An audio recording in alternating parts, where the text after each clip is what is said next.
નમસ્તે મિત્રો, મારી ચેનલ રસોઈની રમઝટમાં તમારું સ્વાગત છે।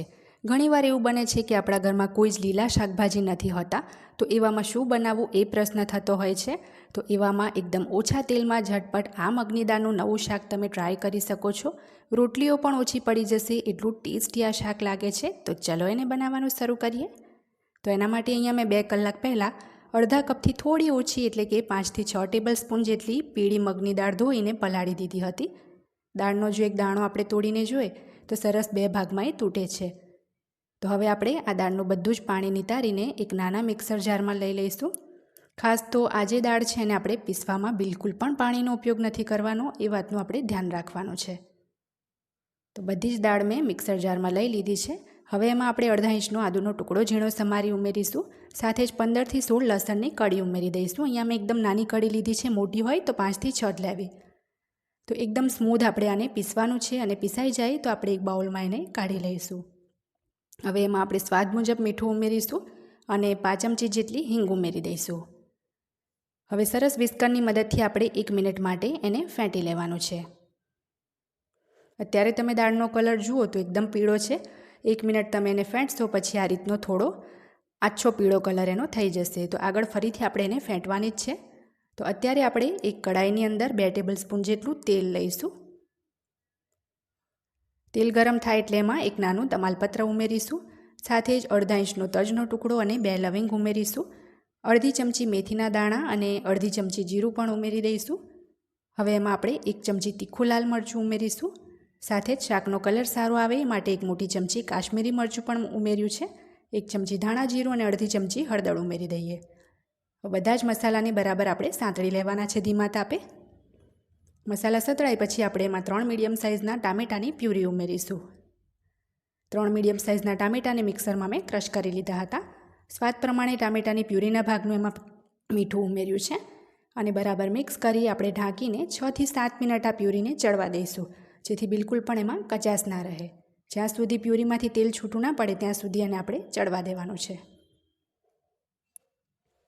6-7 મિનિટ પછી આપણે ડીશ હટાવી એકવાર એને મિક્સ કરી લઈશું। અહીંયા તમે જોઈ જ શકો છો કે ટામેટાની પ્યુરીમાંથી સરસ તેલ છૂટું પડી ગયું છે। તો હવે આપણે આ સ્ટેજ ઉપર એમાં અડધો કપ જેટલું મીડિયમ ખાટું હોય એવું દહીં ઉમેરીશું। દહીં એકદમ વધારે પડતું ખાટું પણ નહીં અને એકદમ મોડું પણ નહીં એવું લેવાનું છે।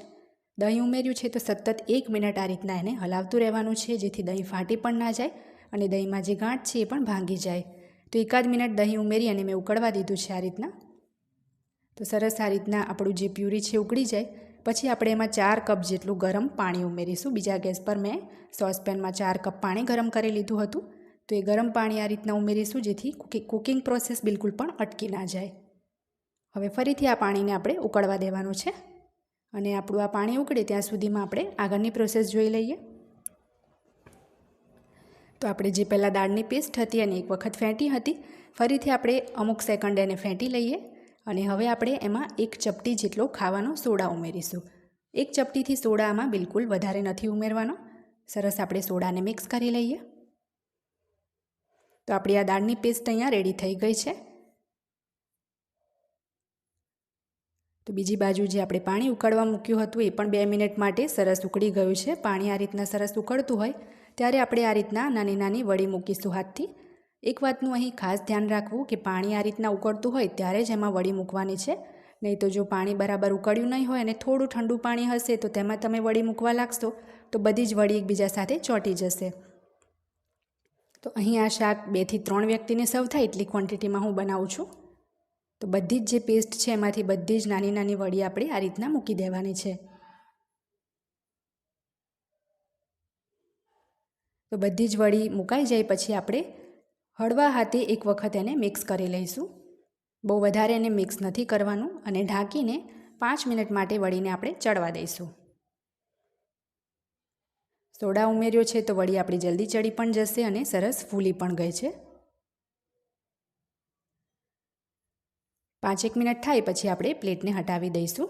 આપણે આમાં સોડા ઉમેર્યો હતો એટલે વડી તમે જુઓ એકદમ સરસ ચડી ગઈ છે। 5 જ મિનિટ લાગ્યું છે એને ચડતા, તેમ છતાં પણ હું તમને વડી ચેક કરીને બતાવું છું। અને શાકનો રસો પણ તમે જુઓ સરસ ઘટ્ટ થઈ ગયો છે। તો વડીને જો આપણે આ રીતના તોડીને જોઈએ તો આરામથી 2 ભાગમાં તૂટી ગઈ છે। તો રસો પણ આપણો એકદમ માપનો છે. જો તમને આ સ્ટેજ ઉપર લાગે કે રસો વધારે પડતો પતલો છે તો તમે આ રીતના ખુલ્લું રાખીને જ ફાસ્ટ તાપે 2 થી 3 મિનિટ શાકને વધુ કૂક કરી શકો છો. તો છેલ્લે ગેસ બંધ કરી આપણે એમાં થોડા લીલા ધાણા ઉમેરીશું. આપણું આ મગની દાળનું વડીનું શાક તૈયાર થઈ ગયું છે. તો હવે આ શાકને આપણે સર્વ કરી લઈએ. જ્યારે પણ ઘરમાં કોઈ જ લીલા શાકભાજી ના હોય ત્યારે તમે ઝટપટ આ મગની દાળની વડીનું શાક બનાવી શકો છો. કારણ કે ડુંગળી ટામેટાં એવી વસ્તુ છે જે આપણે સ્ટોકમાં જ ભરતા હોય છે. તો આ મગની દાળનું શાક જે છે એ તમે રોટલી પણ ઓછી પડી જાય અને આંગળા ચાટી જાઓ એટલું ટેસ્ટી લાગે છે. તો રેસીપી પસંદ આવે તો ટ્રાય કરવાનું ના ભૂલતા. ચેનલને સબસ્ક્રાઈબ કરી બાજુમાં રહેલા બેલ બટનને પણ જરૂર પ્રેસ કરજો.